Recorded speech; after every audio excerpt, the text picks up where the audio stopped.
you could actually power your whole house even though the battery wouldn't do that. And when the power goes out, you just walk out to your circuit breaker and start flipping switches. Turn everything off you don't want to use and leave on your refrigerator. Leave on the lights in whatever room you want. That's the manual way of doing it. Eventually, the next stage is, well, give me a transfer switch that's smart, that I can pull my cell phone out, and I can be any place on the planet and say, hey, I want that on, or just program it and say, these are the priorities. So there's a lot of good stuff coming out there. That's about a $1,500 unit.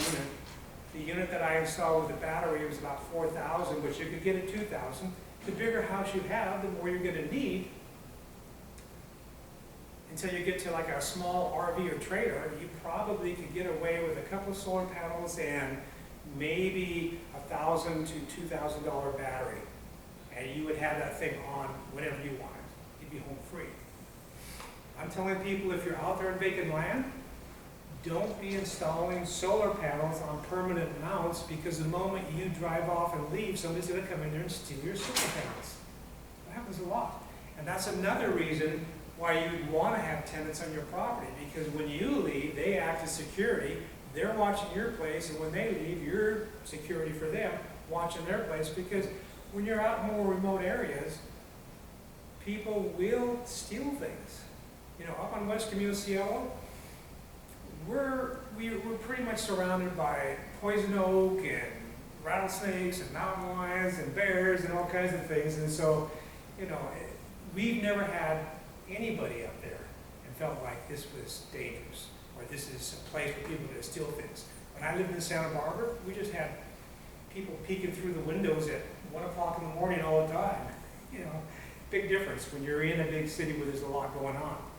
So, you know, you can start small on all this stuff, on vacant land, on all this solar stuff, on all this energy stuff. You can start small and incrementally decide what you want to do. And personally, us living in a trailer on the property while we were building was the best thing we could have ever done, because we lived in an area that was really tough to get some of these larger vehicles up, and the contractors would come in and they'd say, hey, I don't think we can come in here. I don't think we can build. This is going to be a tough job. As you know, always when somebody rehab, they come out, the person who did this, they did a horrible thing. This is going to cost a lot of money. And I would tell them, the longer you take to get up here, the less I have to pay, because I'm living in a trailer. And it gives me more time to find somebody else to do the job. So if this looks like it's too much for you, that's okay. Take your time. I'll take mine. And they're like, well, wait a minute. I think we can get up here. The story changed really fast. So when you're in a position to take your time on anything, it gives you time to think more about what you're doing. It's really worth the time. I have solar people with solar stuff, and they're just like, go, go, go, go, go. And I'm like, you need to slow down and think about this, because this might not really be what you want. And they start off kind of less expensive, and then we get halfway through the job, they go, I'm sending that back, I want the double one, I want the more expensive, I want more of this, more of that. And it's okay, but it does pay to take your time. You know, think it through. We've got stuff in here on health. I was talking to some people the other day about, on this website, there's things on health. Who in here would like to get 100% on their sleep score? Does anybody have a watch that they even track their sleep score? Anybody? Okay. I'm going to tell you something. My goal is to live to 150, which people look at me and laugh and go, Dan, that's never going to happen. You're so stupid. It's not going to happen. And I say, well, you know, I'm doing the best I can to be in good physical shape, but I know unless science does their job, that's not going to happen. I agree, it's true. My wife's a nurse. She's doing a really good job to say, you better take this, you better do that, and really good. But I watched her get a watch from our daughter. And she goes, yeah, she upgraded. She gave me her watch, and it's a Fitbit, and I'm kind of tracking my health stuff. And I thought, I really didn't want to watch, because I felt like, you know, I'm retired. I don't need somebody or something telling me when to do what. And then I realized the benefits of this, health-wise. And what I realized from her and I play this little game about, well, what'd you get in your score? What'd you get? We're kind of playing the competition thing, and she hates it when I get something better than her. But here's the deal. The average person, I'm 75, the average person my age gets a score of about 65 out of 100, okay? I now, at least 5 times out of 7 days of the week, I'm in the 90s. And sometimes I get 100. I spent 3 years to get to that point, trying to figure out what the hell's going on here. And what I realized is that the first thing to get from 60 to maybe 70 was getting to bed, rising early, getting up early, being consistent, and doing exercise. And then the next thing to get into the 80s, I had to really watch what I'm eating and do some other things. And it was all kind of physical stuff.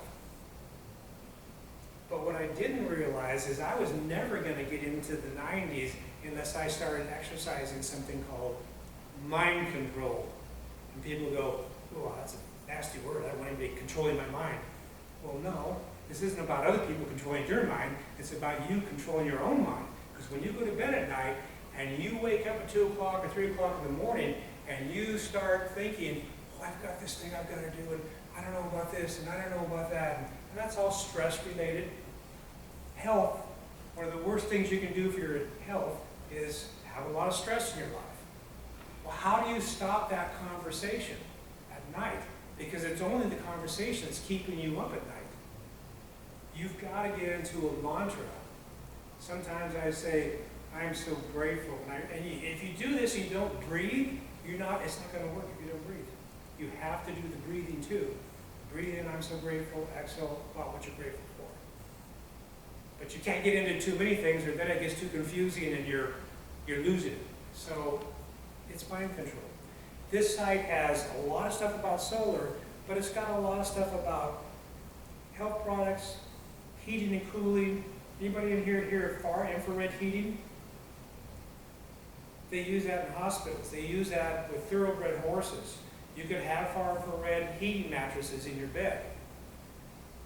You can have your bedroom be as cold as it could possibly be, and you'd be warm with far infrared. Okay, that's a health thing.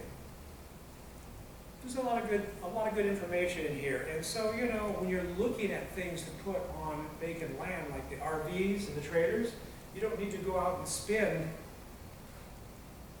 People spending $100,000 on these vehicles, and you know how fast these things depreciate in value. You can get some really beautiful vehicles out there to put on vacant land for $15,000 that sold for $100,000 maybe 3, 4, 5 years ago. If you want to get the income, and I asked AI, what's the average income for vacant land if you don't offer anything? I've got 2 acres, 2.5 acres out in Lancaster, and it said anywhere from $50 to $200. Okay, what's the income if you provide all those amenities? You might get $1,500 to $2,000. Okay? There's a lot of laws that have just been passed in Los Angeles, Sacramento, San Francisco, Reno, about you cannot sleep in your car, you cannot sleep in a trailer, you cannot sleep in anything on the side of the road, or you get ticketed. And that happened just about 2 to 3 months ago. And I've been running ads in Los Angeles for vacant land, and within the last couple of months, I'm getting like 200 hits or calls probably a month from all these people who are desperate. I woke up, I got the lowest sleep score I've ever got. I got a 25 just a couple of nights ago. I woke up thinking, oh my God, this is like dealing with Section 8 all over again. Do I want to deal with these desperate people that say, I'm just sleeping in my car and I want to get on your property? And then when I finally got up the next morning, I went, it's your choice. You are the gatekeeper. You're the person who's going to decide who gets in and who gets out. And if you make wise choices about who gets in, you're not going to have to deal with that problem. My dream was young people seeing their dream and building it, or retired people happy to, vacation there or whatever. Not a lot of people who have been forced into homeless, because these people are actually getting forced into homeless by having their vehicles confiscated. They're getting really desperate in California. So if you're going to get in the whole vacant land thing, you've got to really, think about what you're doing and who you're letting in. Is there any questions on any of this? Because I think, we need to kind of call it quits, move on, because I'm getting way off of the field here. Your health. You're doing it. How long have you been tracking your health? 5 years. 5 years. Have you noticed the change? I asked AI, why is it that all of a sudden everybody's score, the average, went down nationwide? Did it have anything to do with the pandemic? And they went, yeah, people stressed out. Now it's come back up just recently, the averages from everybody. It is connected to exercise. What's that? It is connected to exercise. Yeah, it If I really is. exercise, my body's regulated. It really is. And I was surprised how much is connected to the whole mental thing at night to get into the 90s. It was not easy. But you can get there. So that's pretty much it.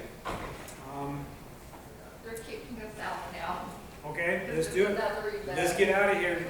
Thank you very much. I really appreciate the time here and being able to talk to you about it. Thank you so much, everybody. We appreciate you.